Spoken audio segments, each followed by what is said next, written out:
Every generation criticizes the one that comes after it, but this is not a generational complaining. This is a developmental crisis. Today, only 30% of fourth graders are proficient readers. Generation Alpha is the first generation raised entirely on screens, algorithm-driven content, and constant digital stimulation, and the outcomes are showing up in classrooms across the country. We believe the unregulated recreational use of digital media is harming children's cognitive and academic development. When parental regulation fails, government oversight becomes necessary. If children are not being given less access to harmful media, then harmful media must be given less access to children. Children's brains are most malleable during early development.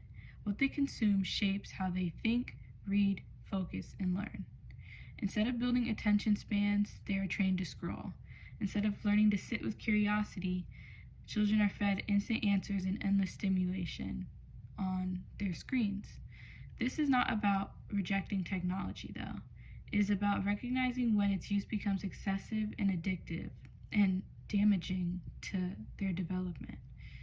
Fourth grade is a critical literacy benchmark. According to education researchers, this is when students shift from learning how to read to reading to learn. Without proficiency at this stage, students struggle across all academic subjects. Research also links excessive screen time, short-form content consumption, and blue light exposure before sleep to lower academic performance, decreased standardized test scores, and reduced attention and comprehension. These are not theoretical harms, but measurable and observable outcomes. We call on the federal government and relevant education and safety agencies to take immediate action. We demand a mandatory evaluation process led by educators and child development experts for digital content that is made for children and content that is easily accessible by them. Platforms such as YouTube must be held accountable for the developmental impact of children's programming, including high-consumption channels like CoComelon.